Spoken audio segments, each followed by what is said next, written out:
Untuk media maaf ya, di stop dulu ya. Makan dulu lagi makan. Oke. Abdul Somad mungkin habis amal yang sudah ria. Satu-satunya yang akan kujadikan bekal menghadap Rasulullah hanyalah aku pernah mencintai keturunan aku pernah mencintai Ghazali. Sallu ala Nabi.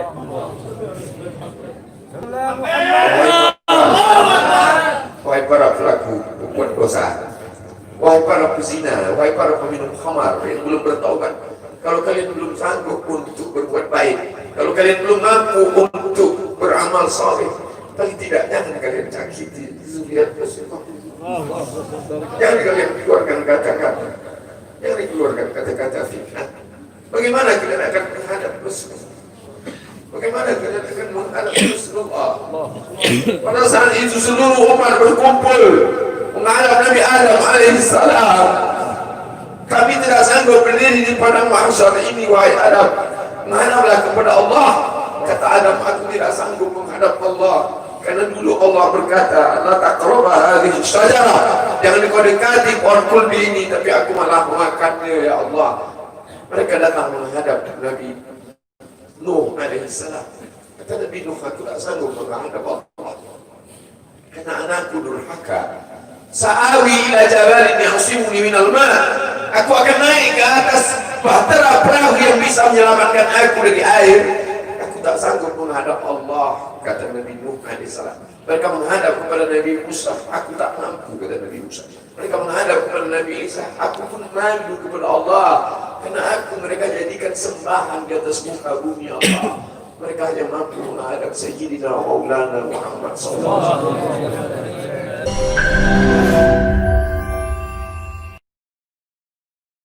Jangan lupa subscribe, like, and share. Aja deh. Udah gede sekarang, alhamdulillah. Gede sekarang, udah ganteng. Assalamualaikum warahmatullahi wabarakatuh. Alhamdulillah, wassalatu wassalamu ala rasulillah wa ala alihi wa sahbihi wa man da'a bi da'watihi wastanna bi sunnatihi ila yaumil liqa'i rabbih. Al-habaib al-afadil, al-ulama al-ajilla, nafa'ana Allah bi ghaziri ulumihim wa bi husni adabihim wa lutfihim. Ja'alana Allah wa iyyahum ma'al habibil mustafa fi jannatihi. Orang yang menyambut beliau, kalau dia masih ada ikatan dinas, maka beberapa hari ini kita lihat orang itu dihukum dari jabatannya. Orang yang mengupdate status kalau menulis nama beliau, maka Instagramnya akan diblokir. Hanya menulis namanya saja, maka Facebooknya akan ditutup. Orang menjadi takut untuk menjenguk beliau, kecuali orang-orang yang takutnya sudah dihabiskan hanya untuk Allah. Apa dosanya? Apa salahnya? Berapa triliun negeri ini pernah dirugikannya? Nikel, uranium yang pernah dijualnya ke luar negeri. Berapa BUMN, perusahaan yang pernah dijualnya aset-aset negara? Ada yang pernah dia jual?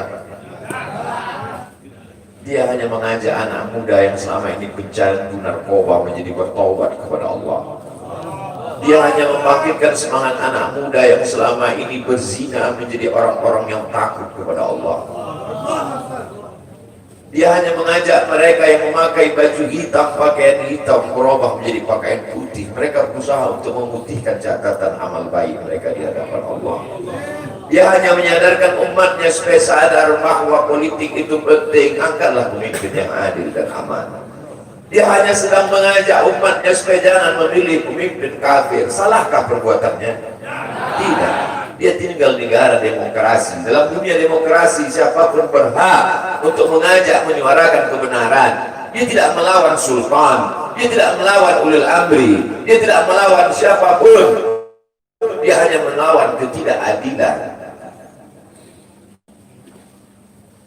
Hari ini saya berangkat setelah sholat subuh menuju airport, naik pesawat. Setelah naik pesawat, naik mobil. Setelah naik mobil, jalan macet, saya mesti turun naik sepeda motor. Setelah naik sepeda motor pun juga tidak bergerak, jalan kaki. Akhirnya sampai kemana? Dalam hati saya berkata, celaka betul orang yang mengatakan kemarin katanya tidak ada yang menyambutnya. Sudah 3 hari, saya pikir 3 hari tidak ada orang lagi, saya akan datang bisa duduk berdua dengan beliau. Saya tidak datang mau ceramah, saya tidak datang mau tausiah, saya tidak mau datang mau tabligh akbar. Ternyata yang menyambutnya seramai ini, sebanyak ini, orang berjalan kaki, anak-anak muda berjalan kaki, orang tua, ibu-ibu duduk di pinggir jalan. Apa yang membuat mereka datang kemari? Satu, cinta. Lagu baru ni'aliha ahabu ilayya wa asfali balwaha, kata Qais. Debu yang menempel di sandal Laila lebih dapat menghilangkan rasa sakit dan duka. Hanya cinta kepada Laila, apalagi cinta kepada zuriat Nabi Muhammad SAW. Andai engkau orang alim, andai engkau hafal kitab, andai engkau mengerti kitab kuning, banyak ilmu, tapi ada kebencianmu kepada ahli bait Rasulullah SAW, hilang keberkahan hidupmu. Andai engkau punya derajat seperti seorang wali, andai engkau diangkat Allah sebagai wali, maka jatuh derajat kewalianmu hanya karena kebencianmu kepada ahli bait. Apa kata Kiai Haji Maimun Zubair? Ahli bait itu seperti Quran yang lapuk. Andai ada ahli bait itu yang nakal, yang jahat sekalipun, dia tetaplah seperti Quran yang lapuk. Quran yang buruk, andai titiknya sudah tidak ada lagi, tak akan mungkin kau akan buang. Kau tetap juga akan jaga dia, kau akan cium dia. Kenapa? La yamassuhu illal mutahharun. Allah yang mensucikan. Seorang sahabat Nabi disuruh membuang air bekas daripada bekam Rasulullah SAW. Buanglah ini, kata Rasulullah. Lalu kemudian beliau pergi ke belakang. Setelah itu dia datang lagi menghadap Rasulullah SAW. Rasul tahu apa yang dia lakukan, karena Nabi dapat wahyu, Nabi terbuka hijab. Tapi Nabi ingin bertanya kepada dia. Bukan Nabi tidak tahu, Nabi tahu, diberikan Allah pemberitahuan. Nabi ingin memberitahu siapa yang tidak tahu. Kemana darah bekam tadi kau buat, kata Nabi. Ku minum ya Rasulullah. Mengapa engkau minum? Karena aku tahu bahwa darah yang mengalir dalam diriku membuat aku haram tersentuh api neraka. Mengalir darah itu dari dia kepada Sayyidatuna Fatimah, dari Fatimah kepada Sayyidina Al-Hasan, dari Sayyidina Al-Hasan ada juga kepada Sayyidina Al-Husain, dari Sayyidina Al-Husain kepada Sayyidina Ali Zainal Abidin, dari Zainal Abidin kepada Sayyidina Muhammad Al-Baqir, dari Sayyidina Muhammad Al-Baqir mengalir darah itu kepada Sayyidina Ja'far Sadiq, dari Ja'far Sadiq mengalir kepada Sayyidina Ali Al-Uraidi, dari Ali Al-Uraidi mengalir darah itu kepada Sayyidina Muhammad An-Naqib, dari Muhammad An-Naqib mengalir darah itu kepada Sayyidina Isa sampai kepada Sayyidina Ahmad bin Isa Al-Muhajir. Lalu kemudian darah itu mengalir kepada Imam As-Sakaf, Al-Idrus, Al-Haddad, Al-Attas, dan salah satunya adalah bin Syihab, dan salah satu dari zuriat bin Syihab itu adalah Sayyidi Al-Imam Al-Akbar Al-Habib Muhammad Rizik. Kalau mau hidup tenang, beliau sudah tenang dengan anak menantunya, dengan cucunya, dengan ilmunya. Beliau meraih gelar LC dari Universitas Imam Muhammad Ibn Saud. Dia cukup dengan majlis-majlis maulidnya, cukup. Mengapa dia susah payah? Mengapa dia mesti kena fitnah? Dia hanya mengikut darah Sayyidina Al-Husain. Kalau mengikut Sayyidina Al-Hasan, lembut. Mengikut Sayyidina Al-Hasan, lembut sentuhannya. Maka para ahli bait ini mengikut dua aliran, Sayyidina Al-Hasan dan Sayyidina Al-Husain. Kedua-duanya saya cintai. Habaib yang mengikut Sayyidina Al-Hasan, saya datang, saya cium tangan mereka, saya bersilaturahim, lembut gaya mereka. Tapi mereka semua mengajak untuk mencintai Sayyidina wa Maulana Muhammad sallallahu alaihi wasallam. Tapi ada yang seperti Sayyidina Al-Husain, menggelegar suaranya, dia huluskan pedangnya untuk musuh-musuh Allah. Keduanya adalah sama-sama diridhai Allah. Innal Hasan wal Husain sayyida syababi ahli jannah. Yang mencintai Sayyidina Al-Hasan, mencintai Sayyidina Al-Husain, yang mencintai zuriat mereka, keturunan mereka, maka dengan cinta itu bekal kita menghadap Rasulullah SAW. Andai aku dihadapkan nanti menghadap Allah, tahajud tak sebanyak Imam Ahmad bin Hanbal, 300 raka'ah fil yawmi wal layla, 300 rakaat sehari semalam. Andai aku dihadapkan kepada Rasulullah SAW, maka jihadku tidak sebanyak Sayyidina Khalid bin Walid. Setiap jengkal kulitnya, setiap tetes darahnya tak lepas daripada tebasan tombak, anak panah dan pedang. Andai aku dihadapkan kepada Sayyidina Maulana Muhammad SAW, amalku tak sebanyak Abdurrahman ibn Auf. Lalu apa bekalmu, hai Abdul Somad? Adakah ceramah-ceramahmu itu bisa kau jadikan bekal menghadap Allah? Tidak. Sebagiannya sudah diambil oleh tatapan mataku melihat berapa subscriber, follower, dan viewer. Abdul Somad mungkin habis amalnya sudah ria. Satu-satunya yang akan dijadikan bekal menghadap Rasulullah hanyalah aku pernah mencintai keturunanmu. Aku pernah mencintai Zuriyat. Sallu ala Nabi.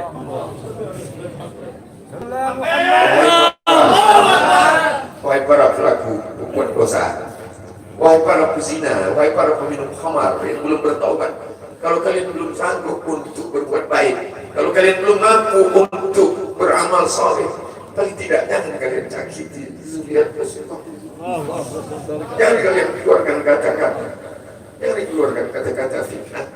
Bagaimana kalian akan menghadap Rasulullah? Bagaimana kalian akan menghadap Rasulullah?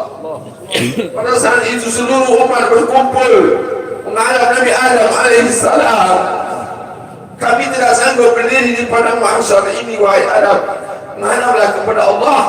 Kata Adam, aku tidak sanggup menghadap Allah, karena dulu Allah berkata, la taqraba hadhihi syajarah, jangan kau dekati pohon kulbi ini, tapi aku malah memakannya, ya Allah. Mereka datang menghadap Nabi Nuh alaihissalam. Kata Nabi Nuh, aku tak sanggup menghadap Allah karena anakku durhaka. Sa'awi ila jabalin ya'simuni minal ma', aku akan naik ke atas bahtera perahu yang bisa menyelamatkan aku dari air. Aku tak sanggup menghadap Allah, kata Nabi Nuh alaihissalam. Mereka menghadap kepada Nabi Musa, aku tak mampu, kata Nabi Musa. Mereka menghadap kepada Nabi Isa, aku pun malu kepada Allah, karena aku mereka jadikan sembahan di atas muka bumi Allah. Mereka hanya mampu menghadap Sayyidina Maulana Muhammad SAW. Wahai para pezina, wahai para pelaku dosa, kalau kalian belum mampu beramal soleh, belum mampu bertobat, paling tidak jangan kalian zina zuriat Rasulullah SAW. Bagaimana kalian akan menghadap Rasulullah? Pada saat itu tak ada syafaat. Man alladhi yashfa'u illa bi'idhnih. Tak ada satu pun yang bisa memberikan syafaat kecuali Sayyidina wa Maulana Muhammad sallallahu alaihi wasallam. Wahai para pemimpin yang hari ini kau dititipkan amanah kekuasaan. Beberapa hari ini kau lihat apa yang dilakukan orang pada Donald Trump. Kurang hebat apa lagi Trump? Negara adidaya, kekuasaan, kaya raya. Tapi ketika kekuasaan itu diambil oleh Joe Biden, kita pun malu melihat video ejekan-ejekan itu. Kalau hari ini kau punya kekuasaan, saudara, sampai masanya kau juga akan mengalami seperti yang dialami oleh Trump. Jabatan itu cabut Allah Ta'ala. Saya masih melihat video bagaimana Bapak Susilo Bambang Yudhoyono sampai ke Pekanbaru beberapa tahun yang lalu. Di depan balihonya disobek. Beliau jenderal, ganteng, punya partai. Tapi setelah kekuasaan itu tak ada di tangannya, difitnah, dibully, balihonya disobek. Bagaimana agaknya ketika tiga hal itu tak ada pada diri kita? Tidak jenderal, tidak ganteng, dan tak pula punya partai. Fakta biru yang bilang menangkap ikan di Bukit Selasih. Demikian, terima kasih. Assalamualaikum warahmatullahi wabarakatuh.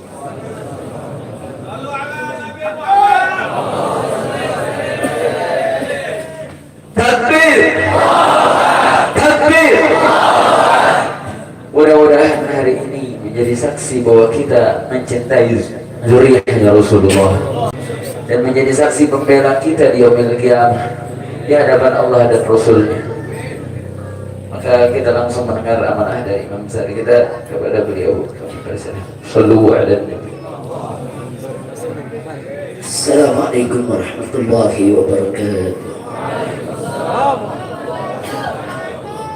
Bismillah walhamdulillah wassalatu wassalamu ala rasulillah wa ala alihi wa sahbihi wa mawalah.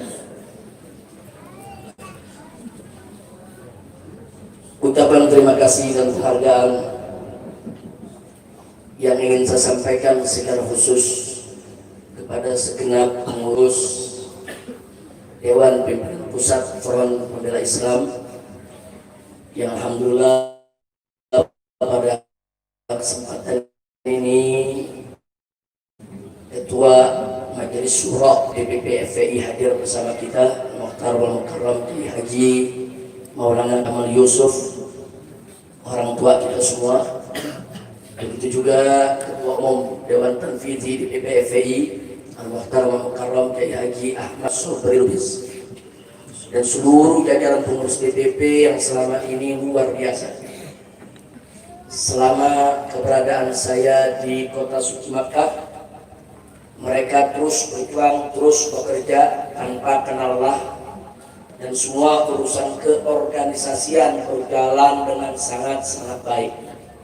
Semoga Allah Subhanahu wa Ta'ala memberikan ganjaran yang berlipat ganda.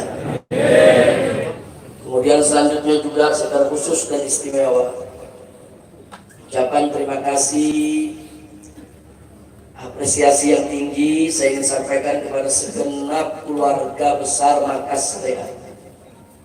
Itu semua para pengurus Yayasan Pondok Pesantren Agrokultural Markas Syariat Mega Mendung Bogor ini, baik dewan gurunya maupun para pegawai yang lainnya, begitu juga para santri dan para wali santrinya.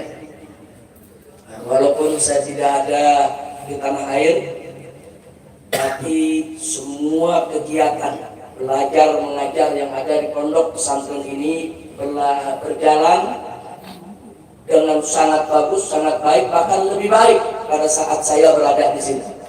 Jadi artinya terus setiap bulan ada kemajuan, ada peningkatan dari semua sisi. Baik itu dari segi kurikulumnya, kemudian dari segi kegiatannya, dari segi kedisiplinan, ketertibannya. Jazakumullahu khairal jazaa. Mudah-mudahan Allah memberikan balasan yang berlipat ganda. Dan secara istimewa penghargaan ini saya sampaikan kepada putri-putri dan putra-putra saya tercinta. Putri-putri saya yang terus bekerja keras bersama suami-suami mereka untuk menjaga pondok pesantren ini, mengelola pondok pesantren ini. Baik putri saya yang pertama, Syarifah Rufaidah bin Syihab, saudara bersama suaminya Habib Alwi bin Smith. Begitu juga Syarifah Humairah Syihab bersama suaminya Al-Habib Muhammad bin Hussein Al-Attas, dan juga Syarifah Zulfa Syihab bersama suaminya yaitu Al-Habib Muhammad Hanif bin Abdurrahman Al-Attas. Dan insya Allah satu lagi putri saya baru pulang dari Jamiatul Ahqaf, baru lulus, dan insya Allah besok akan kami nikahkan, itu dengan Sayyid Irfan Idrus. Dan mudah-mudahan juga ke depan punya putri ini dengan calon suaminya nanti juga bisa berkhidmah di Markas Syariat, bagaimana terus meningkatkan mutu kualitas daripada pondok pesantren ini, insya Allah. Maka itu doakan agar anak-anak saya, putri-putri saya maupun para menantu dan semua cucu yang ada, semoga senantiasa dalam penjagaan dan perlindungan Allah Subhanahu wa Ta'ala. Selanjutnya, ini yang paling istimewa untuk saya sampaikan. Saya ingin menyampaikan terima kasih, apresiasi yang tinggi kepada para habaib, para ulama, para kiai yang saya tahu betul, walaupun saya ada di kota suci Makkah, tapi mereka tidak pernah putus terus mendoakan saya di masjid-masjid, di majelis-majelis taklim, di pondok-pondok pesantren. Saking banyaknya tidak mungkin saya sebutkan satu per satu. Jadi luar biasa. Bahkan saudara, kalau tanpa doa-doa tersebut, mungkin saya sudah tumbang dalam perjuangan. Kalau tanpa doa-doa tersebut, mungkin saya sudah sampai titik jenuh atau mungkin putus asa dalam perjuangan saudara, karena begitu dahsyat dan hebatnya segala tantangan yang kita hadapi. Tapi berkat doa para ulama, para habaib, para santri di masjid, di pondok pesantren, di mana-mana, saya sampai itu semua beritanya saudara. Doa-doa tersebut membangkitkan semangat. Doa-doa tersebut menghidupkan kembali semangat yang mulai padam saudara. Doa-doa tersebut memberikan semangat baru. Doa-doa tersebut menjadi motivasi sehingga kita tidak terjerumus dalam keputusasaan atau kejenuhan di dalam perjuangan, sehingga kita tetap bisa tegar menghadapi segala tantangan. Nah, untuk itu sekali lagi saya sampaikan terima kasih kepada para habaib, para alim ulama, para kiai, para guru-guru ngaji ya ikhwan di berbagai tempat yang terus-menerus telah mendoakan. Insya Allah Allah akan memberikan ganjaran yang berlipat ganda.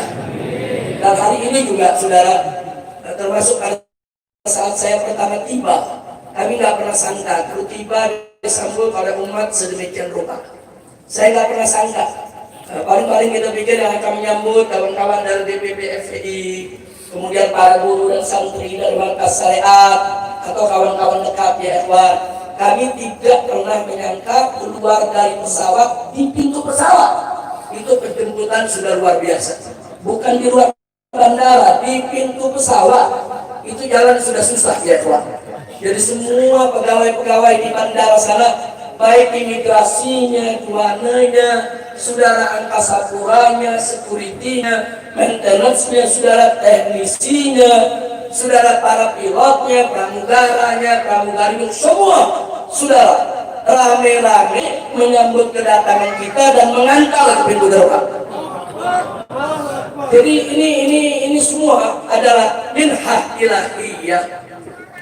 Nah, tapi begitu sampai di pintu gerbang, lautan manusia luar biasa, dan ini tidak mungkin terjadi saudara begitu saja. Ya, ini karunia Allah, ini anugerah Allah, tapi ini semua terjadi tidak begitu saja. Ini terjadi karena adanya motivasi, adanya dorongan, adanya konsolidasi, adanya koordinasi, adanya persatuan dan kesatuan antar pondok-pondok pesantren, masjid-masjid, musola-musola, ormas-ormas Islam, termasuk majelis-majelis taklim saudara.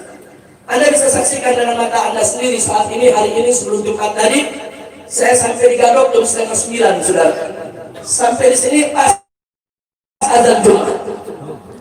Kok bisa begitu lama? Itu umat semua turun ke jalan. Loh kok bisa begitu banyak yang turun? Karena hampir semua majelis-majelis taklim saudara yang dipimpin oleh para kiai, para idolan, para habaib saudara, semua mengerahkan santri dan jamaahnya ke jalan saudara. Sallu ala nabi. Saya sangat terharu saudara, dan semoga persatuan ini bisa kita jaga. Persatuan ini terus bisa kita tingkatkan saudara. Karena persatuan semacam itulah yang menjadi penyebab turunnya keberkahan. Nabi mengatakan alaikum bil jamaah fa inna yadallahi ma'al jamaah. Wajib atas kamu berjamaah, bersatu. Kenapa? Fa inna yadallahi ma'al jamaah. Karena sesungguhnya tangan Allah, pertolongan Allah, keberkahan dari Allah itu ada bersama jamaah saudara. Jadi pertolongan Allah itu ada pada kebersamaan. Pertolongan Allah itu ada pada persatuan saudara. Sekuat apapun kita, sekaya apapun kita, sehebat apapun kita, sebanyak apapun jumlah kita, tanpa pertolongan Allah kita lemah, nggak ada artinya ya. Dan sebaliknya, sekecil apapun kita, sedikit apapun jumlah kita saudara, semiskin apapun kita punya harta benda saudara, serendah apapun jabatan kita saudara, tapi kalau kita mendapatkan pertolongan Allah, maka semua akan berubah menjadi satu kekuatan dahsyat yang gak ada mampu untuk menandinginya sudah. Artinya kuncinya di mana? Kuncinya di pertolongan Allah. Kalau ada pertolongan Allah, nggak usah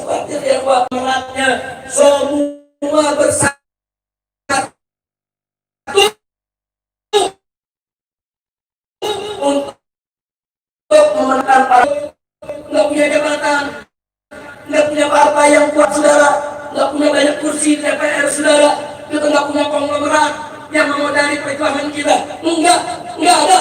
Yang kita punya apa saudara? Yang kita punya anugerah Allah. Dan kita mulai luntur saudara.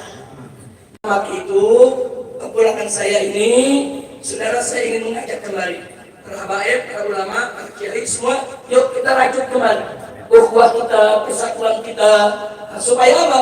Supaya dapat keberkahan dari Allah, dapat tolongan Allah. Satu,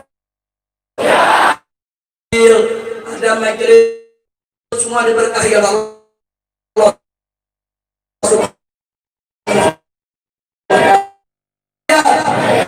Ya Rabbal Alamin. Dan kita mohon juga kepada Allah supaya datangnya bulan Maulid ini saudara, di mana-mana mulai digelar Maulid yang luar biasa, banyak membaca sholawat, insya Allah wabah corona akan segera hilang saudara. Ya Rabbana bihaqqi nabiyina irfa wa dafa corona. Ya Rabbana bihaqqi nabiyina irfa warfa wabah corona. Ya Rabbana bihaqqi nabiyina irfa wadfa wabah corona. Allahumma la farja ila farjuk wa la lutfa ila lutfu fafarrij anna kulla hamdin wa ghammin wa karbin warfa anna hadhihi al-mihnata wal baliyah fatfaha biyadikal qawiyah innaka ala kulli syai'in qadir. Amin ya rabbal alamin. Selanjutnya saudara, tidak ketinggalan saya sampaikan terima kasih kepada seluruh pengurus FPI di berbagai daerah yang alhamdulillah walaupun saya tidak ada di tanah air, tapi mereka semua punya totalitas kepatuhan berorganisasi yang luar biasa kepada Dewan Pimpinan Pusat. Mereka bahu-membahu bekerja sama saudara. Nah di sini hadir bersama kita saudara ada Imam FPI DKI Jakarta Habib Hussein bin Said Al-Akhtas. Kemudian ada Imam FPI Provinsi Banten, yaitu Kiai Haji Buya Qurtubi Kailani. Kemudian di sini ada juga Ketua Tanfidhi Habib Zaki Ali Idrus, dan doakan agar Kiai Haji Masud Hasan Allah berikan kesehatan, Allah berikan kekuatan, ya, karena beliau selama menjadi Imam FPI Jawa Barat juga luar biasa perjuangannya saudara.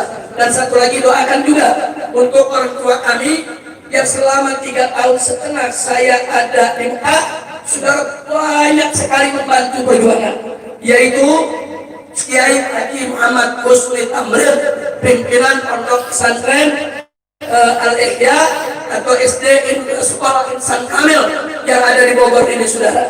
Saat ini beliau sedang kurang sehat saudara, tapi perhatiannya untuk kertas syariat, perhatiannya untuk santri di pesantren ini, bahkan perhatiannya untuk pendidikan anak-anak saya, perhatiannya saudara untuk bagaimana perjuangan saya di kota Mekah tidak pernah terputus.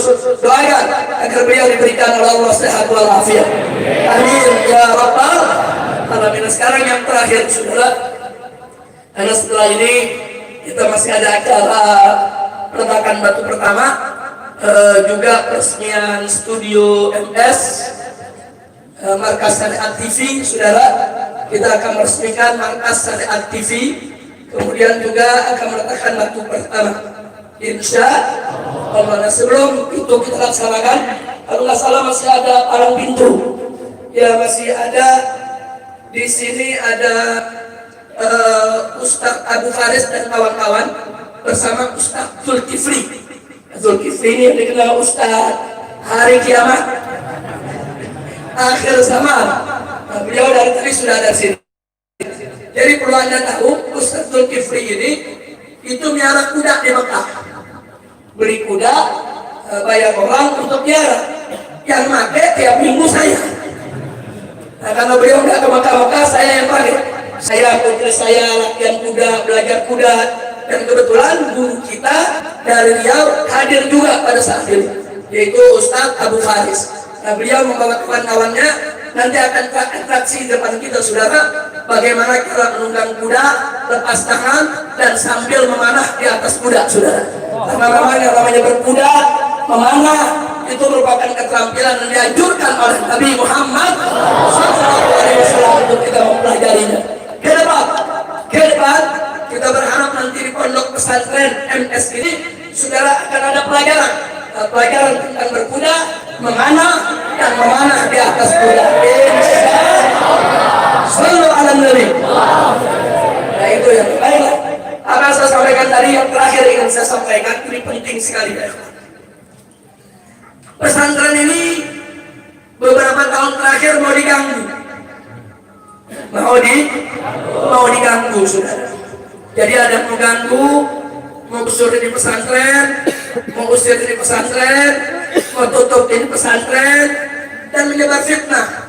Katanya pesantren ini nyerobot tanah negara. Nah ini perlu saya luruskan. Jadi supaya semua mumpung lagi kumpul ini semuanya supaya tahu saudara. Tanah ini saudara sertifikat HGU-nya ya atas nama PTPN, salah satu BUMN. Betul, itu tidak boleh kita pungkiri saudara. Tapi tanah ini sudah 30 tahun lebih digarap oleh masyarakat, tidak pernah lagi ditangani oleh PTPN saudara. Catat itu baik-baik. Poin pertama, sertifikat HGU tanah ini saudara itu milik PTPN. HGU bukan hak milik. HGU hak guna usaha saudara, bukan hak milik. Tapi sudah 30 tahun lebih tanah ini digarap oleh masyarakat, oleh warga saudara, oleh warga Lemah Nenda, oleh warga Pekancilan saudara. Mereka menggarap tanah ini dan mereka bertani di tanah ini. Nah, lalu kenapa ini saya mau sampaikan? Nah, yang ingin saya garis bawahi, ada undang-undang di negara kita. Perhatikan ini undang-undang, saudara. Satu, undang-undang agraria. Di dalam undang-undang agraria disebutkan, saudara, bahwa kalau satu lahan kosong atau terlantar digarap oleh masyarakat lebih dari 20 tahun, maka masyarakat berhak untuk buat sertifikat saudara. Ini bukan 20 tahun lagi, sudah lebih dari 30 tahun. Berarti masyarakat berhak tidak? Bukan ngambil kalah negara, saudara. Itu satu.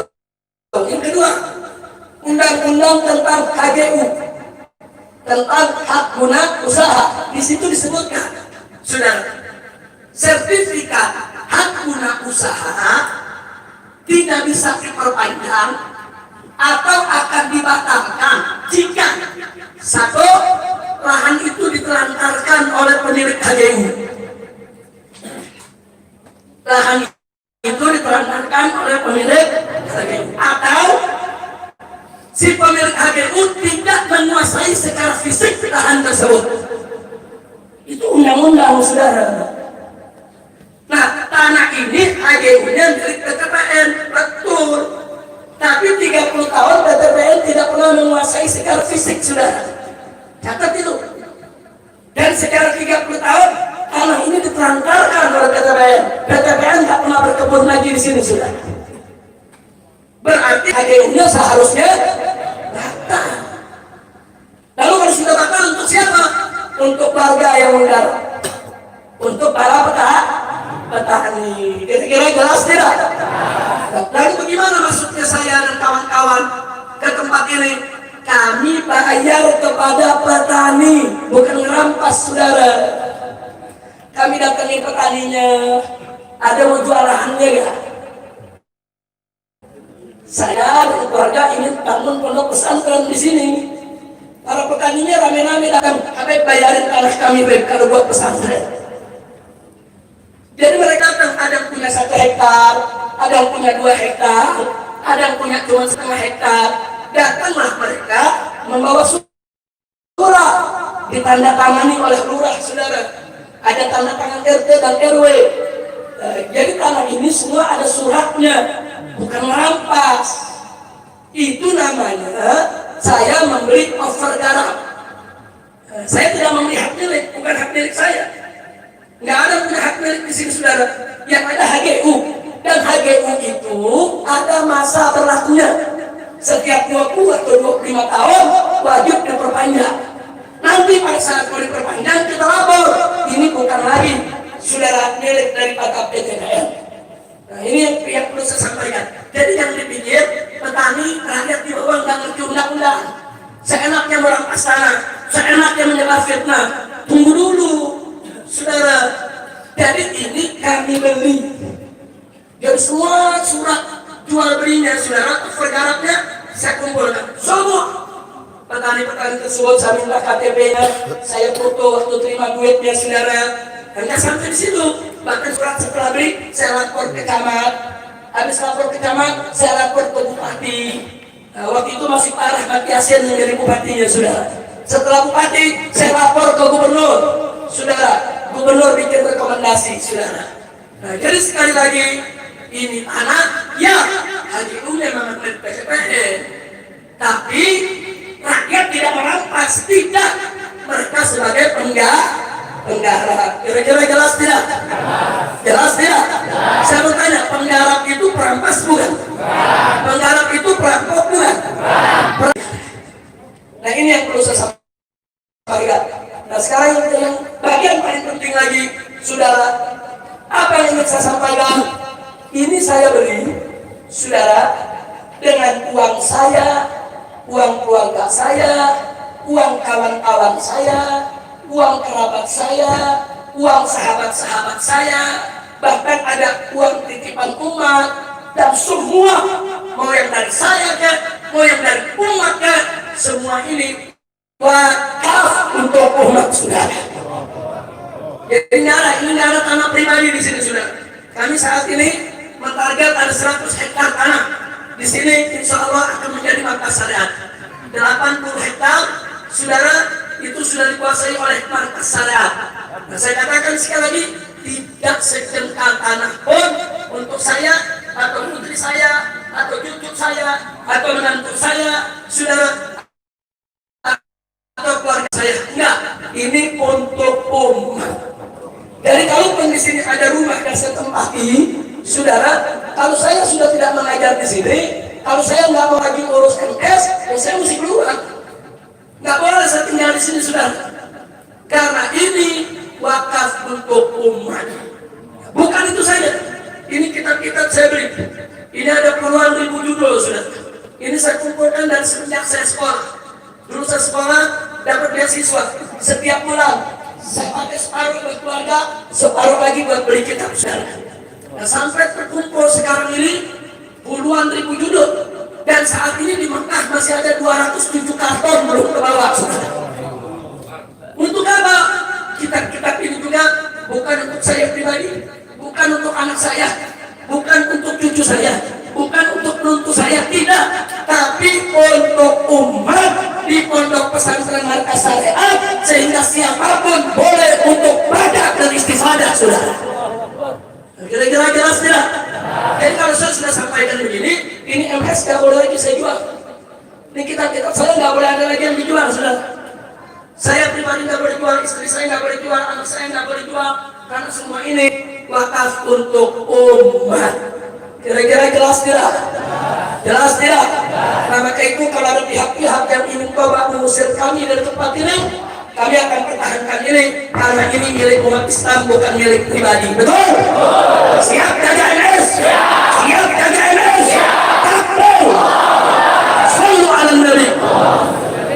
Akhirnya sebagai penutup saya menyampaikan kepada pemerintah khususnya, kalau memang pemerintah melihat lahan ini perlu diambil oleh negara, tidak normal.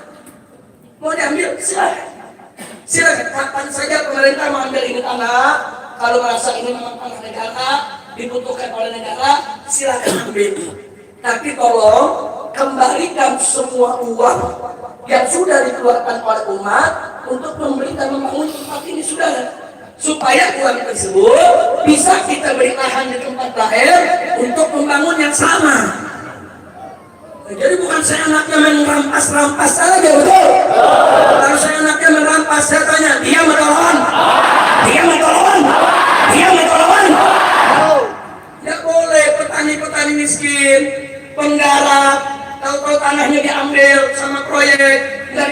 ganti rugi. Belum. Nggak boleh saudara. Silakan ambil tanah rakyat. Silakan gunakan tanah rakyat untuk negara. Silakan. Tapi rakyat wajib untuk diberikan ganti ruginya. Betul? Betul? Maka itu saya mengajak rakyat jangan lihat kalau tanah Anda tuh dirampas oleh pengusaha. Tanah Anda dipaksa diambil saudara oleh proyek tanpa ganti rugi. Jangan lihat. Lawan. Begitu kami tidak akan pernah diam. Kalau ada yang coba-coba mengganggu markas syariat, kira-kira jelas tidak? Jelas tidak? Jadi saya jangan lawan negara mengambil silakan. Ambil lahan dengan perkebunannya, dengan semua gedung-gedung bangunannya, silakan ambil. Tapi ganti duduk kita hitung-hitungan. Kita hitung-hitungan di batu harganya berapa, semen berapa, beli over garapnya berapa. Nah, kan kita beli bukan pakai daun, pakai duit. Saya mau tanya, ini tanah dibeli pakai daun atau pakai duit? Bukan pakai rumput, pakai. Nah, karena itu saudara, ini yang perlu saya sampaikan. Kenapa ini saya sampaikan? Ada 3 kejadian saya mau sampaikan. Satu, tahun 2017, PTPN didatangi oleh oknum-oknum yang mengaku dari Polda, saudara. Mereka meminta supaya PTPN itu membuat laporan seolah-olah kami di sini merampas tanah, saudara. Tapi alhamdulillah pihak PTPN tidak mau. Ya PTPN sendiri yang bicara dengan kami. Mereka katakan Habib Rizik dan MS-nya itu datang itu melapor, bukan merampas. Dan mereka menebus dari masyarakat. MS itu tidak merambah. Dan mereka itu sebagai penggarap. Kami sangat menghormati penggarap. Gagal.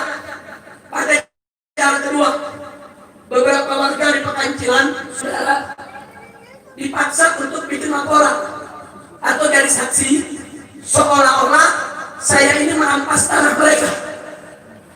Saya dapat laporan ini langsung kok dari lurahnya saat itu, saudara. Begitu juga dari warganya.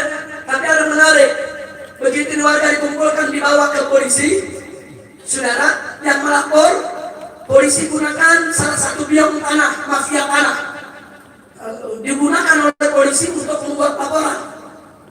Lalu apa yang terjadi? Masyarakat begitu diperiksa polisi, apa masyarakat bilang? Bapak polisi salah, bukan Habib Rizik yang menipu kami, itu biang tanah yang menipu kami. Yang melapor itu yang merampas tanah kami, bukan Habib Rizik. Jujur masyarakat Pekancilan, saudara. Ini warga di sini, masya Allah, saudara. Jujur mereka sampaikan Habib Rizik yang merampas tanah kami, beli overgarapnya. Bahkan kami diizinkan oleh Habib Rizik kalau mau menggarap lagi, mau tanam bertani, silakan. Yang penting bikin perjanjian dengan MS. Gagal lagi, saudara. Jadi mereka melaporkan saya, bahkan sekarang yang ketiga mencem lagi sebelum saya pulang. Pokoknya begitu Habib Rizik pulang, ini soal MS ini mau dilaporin lagi. Pokoknya ini dianggap merampas tanah negara. Saya katakan di sini, negara, saudara, siapapun oknumnya tidak usah bikin masalah, tidak usah bikin kegaduhan. Saya pulang bukan untuk bikin gaduh. Saya pulang, saudara, bukan untuk bikin gaduh. Pesantren ini dibangun bukan untuk bikin gaduh. Pesantren ini untuk mendidik umat. Jadi kalau memang negara membutuhkan tanah ini, sekali lagi saya ulangi, silakan ambil kapan saja. 24 jam saya serahkan ini lahan kepada negara, saya serahkan semua bangunan yang ada di negara. Tapi kita berhitung dulu, hitung-hitung. Harus ada ganti rugi, saudara. Karena ganti rugi tersebut akan kita bangun pesantren di tempat lain, betul? Betul. Tapi kalau mengusir, saya tanya, dia matolawan, dia matolawan. Siap dagang markas syariat, siap bela markas syariat. Takbir. Sallu ala Nabi. Terus saya mau tanya masyarakat sini, mau saya pindah dari sini apa enggak? Pindah jangan. Yang benar. Setuju pesantren di sini? Betul? Takbir. Jadi pada tahun 2017, warga Malendet sama warga Pekancilan ini tetangga pesantren.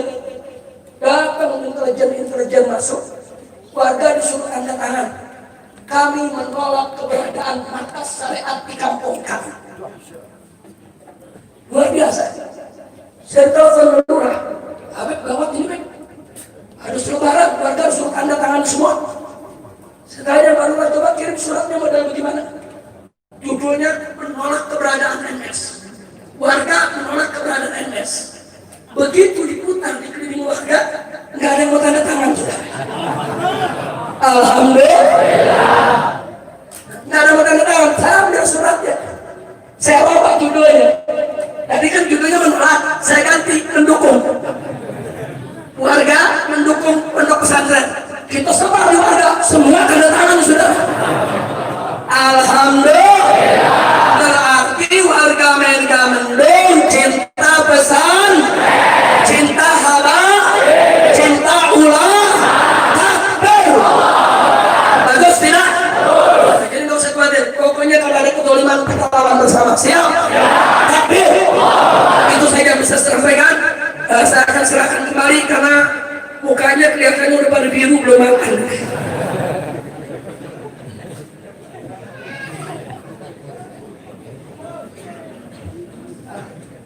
Baik ya kawan, setelah apa yang sudah kita sampaikan tadi, nanti doa akan dipimpin langsung oleh Kiai Haji Maulana Kamal Yusuf. Nah tapi ingat, tadi kita ada 3 sambutan. Yang pertama disampaikan oleh Kiai Haji Ahmad Sobri Lubis. Nah, beliau telah dengan tulus tadi menyampaikan ucapan terima kasihnya kepada semua pihak atas nama DPP FPI, yaitu atas kerjasamanya selama ini. Alhamdulillah. Kita doakan agar Kiai Haji Ahmad Sobri Lubis panjang umur dan taat dan ibadah, sehat walafiat. Yang kedua tadi ada sambutan dari Pak Kamsil Lindro. Beliau ini sahabat lama saya. Sudah, beliau juga pejuang dan saat ini menjadi anggota DPD RI atau disebut senator. Nah, senator, insya Allah beliau tetap bersama kita. Amin. Ya Rabbal. Dan paling tidak, Pak Senator barusan udah dengar soal tanah ini. Paling tidak nanti bisa ikut menyuarakan. Jangan sampai ada pihak-pihak yang ingin coba-coba berbuat sering kepada pesantren. Betul? Takbir. Itulah sebabnya begitu saya dengar ada mau ganggu pesantren, saya langsung kasih tahu pengurus. Ya udah kalau begitu nggak usah ditunda, kita bangun lagi sekalian masjid raya aja. Sekalian aja kita bangun masjid raya aja. Betul? Betul? Kita mau lihat yang berani rubuhin masjid raya sudah. Setuju tidak? Setuju tidak? Karena itu terima kasih kepada Pak Kamsil Lindro, kita doakan agar beliau panjang umur dalam sehat walafiat dan taat dan ibadah. Dan yang paling istimewa tadi sambutan dari dai kita, dari guru kita semua, yaitu Dr. Kiai Haji Abdus Somad MALC Hafizahullah Ta'ala Barakah. Saudara, beliau tadi dengan telah sangat gamblang, kita semua terharu saudara. Beliau kemukakan kepada kita bagaimana cintanya kepada Rasulullah, bagaimana cintanya kepada Ahlul Bait, bagaimana cintanya kepada para habaib. Dan semoga saudara cinta beliau kepada Ahlul Bait Nabi menjadi penyebab beliau akan mendapat syafaat uzma dari Nabi, surga bersama Nabi.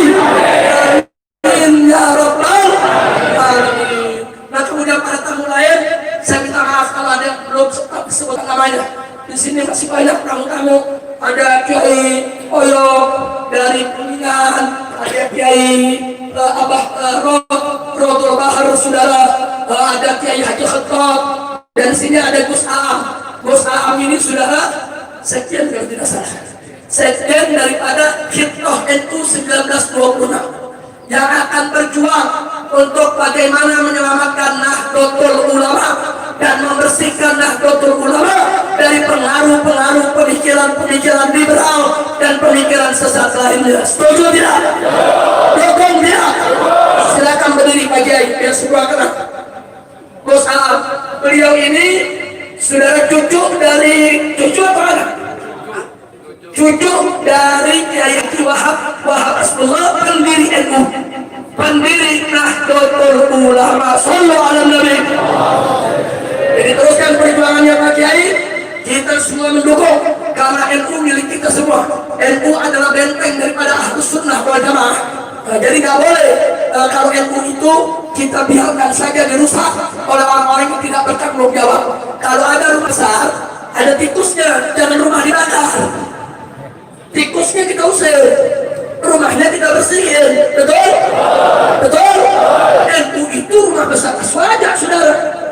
Sekarang ada tikus-tikus liberal. Ada tikus-tikus liberal. Saya mau tanya, kalau begitu NU-nya yang dibubarin atau tikusnya diusir? Siap, usir tikus? Siap, usir tikus? Kita serahkan tugas penting ini kepada Gus Am dan keluarga.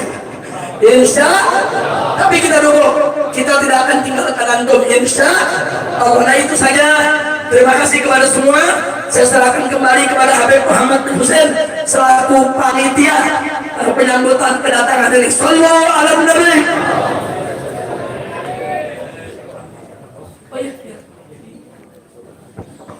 Baik, karena kita ada beberapa agenda, maka kita akan langsung makan siang dulu. Maka biar tidak repot, langsung berhadapan-hadapan saja. Kemudian tim konsumsi bisa langsung menyiapkan, karena setelah ini kita akan menyaksikan peletakan batu pertama di Masjid Raya. Nanti tim palang pintu untuk bersiap-siap menyambut, yaitu dalam peletakan batu. Setelah itu baru kita akan melihat aksi daripada pameran panah dan ditutup dengan peresmian MS TV, insya Allah. Makan di masjid, tidak pindah. Jangan salam-salaman dulu, jangan salam-salaman, biar cepat kita punya acara untuk berjalan sesuai dengan agenda. Oke, syukur ya, artinya biar semua duduk hadap-hadapan dulu, biar duduk hadap-hadapan, mohon duduk berhadap-hadapan. Santri MS bisa jadi panitia, jangan salaman dulu mengguru-guru kita, jangan ada yang maju, duduk di tempat masing-masing. Posisi di mana duduk istri tertibkan. Biar tim konsumsi segera santri MS bisa untuk menjadi panitia. Santri MS bisa jadi panitia untuk pembagian makanan. Tim makanan konsumsi bisa untuk mengobat. Nah, ini kita ucapkan terima kasih kepada Insan Kamil dari Habitam yang telah ikut memberikan kesuksesan dalam acara ini dalam penyumbangan konsumsi. Begitu juga tim Hilmi di bawah pimpinan Habib Ali Al-Hamid. Jangan ada yang maju. Jangan ada yang masuk. Jangan masuk. Coba duduk di tempat masing-masing. Makin lama makin repot, nanti ada sesinya nanti. Jangan ada yang masuk. Coba laskar diatur yang rapi. Laskar diatur bat mana? Timbat coba diatur. Jangan cukup duduk di tempatnya biar kita cepat makan. Cukup, jangan ada yang maju lagi. Jangan ada yang kasih masuk masjid. Tim konstruksi boleh mulai bergerak. Santri MS bantu. Santri MS bantu aja. Santri MS bantu. Bat bekerja untuk jaga ada yang masuk lagi ke masjid.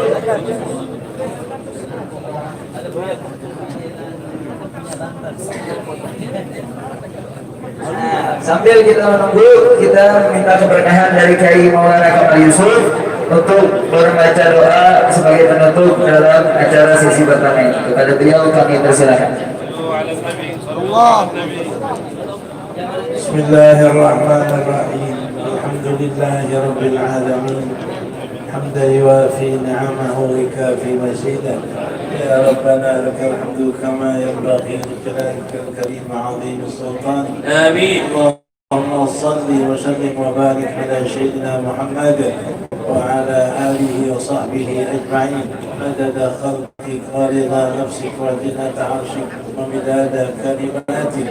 اللهم اقسم لنا من خشيتك ما تحول به بيننا وبين معصيتك ومن طاعتك ما تبلغنا بها جنتك ومن اليقين ما تهون به علينا مصائب الدنيا ومتعنا بأسمائنا وأبصارنا وقوتنا ما أحييتنا واجعله الوارث منا واجعل ثأرنا على من ظلمنا وانصرنا على من عادانا ولا تجعل مصيبتنا في ديننا ولا تجعل الدنيا أكبر همنا مبلغ علمنا ولا تسلط علينا بذنوبنا من لا يخافك ولا يرحمنا اللهم منزل الكتاب مدري السحاب هازم الأحزاب اهزم الكفار والمنافقين والمشركين والشيوعيين وانصرنا عليهم برحمتك يا أرحم الراحمين. ربنا آتنا في الدنيا حسنة وفي الآخرة حسنة وقنا عذاب النار. ربنا تقبل منا إنك أنت السميع العليم وتب علينا إنك أنت التواب الرحيم. رب اغفر وارحم وأنت خير الراحمين يا أرحم الراحمين يا أرحم الراحمين يا أرحم الراحمين. وصلى الله على سيدنا محمد وعلى آله وصحبه وسلم والحمد لله رب العالمين.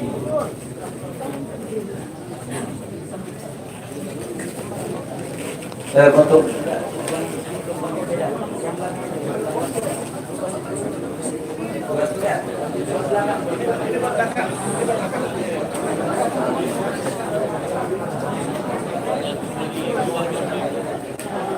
baik, tolong kelas kanan dibantu kelas kanan untuk ditahan. Jangan lagi ada yang masuk.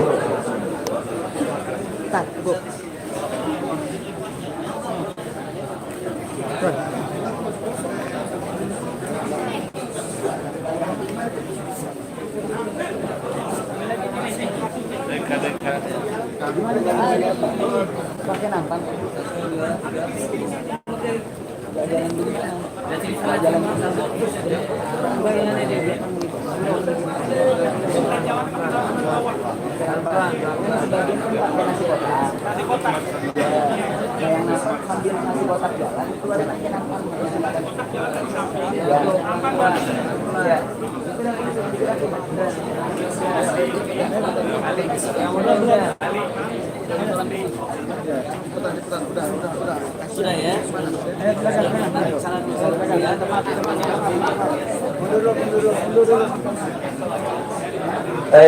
Tim konsumsi untuk yang pakai nasi kotak segera dibagikan. Nah, untuk para tokoh, para ahli ulama akan menyusul makan dengan nampan. Nah, tim makanan segera dioper segera mungkin karena kita masih ada beberapa agenda.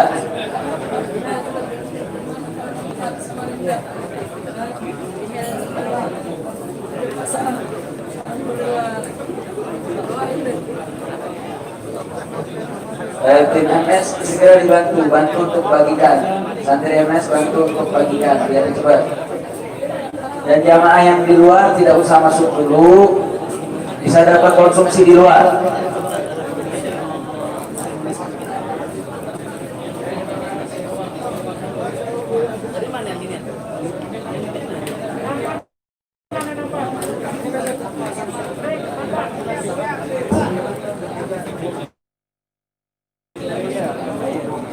Tolong kelas kanan maupun santri bantu konsumsi, bantu pembagian konsumsi.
Kali-kali nampak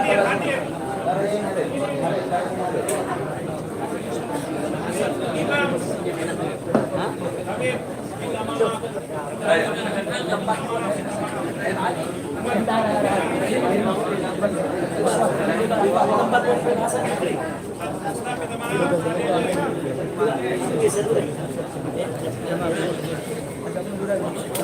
Untuk media maaf ya, di stop dulu ya. Makan dulu lagi makan. Oke.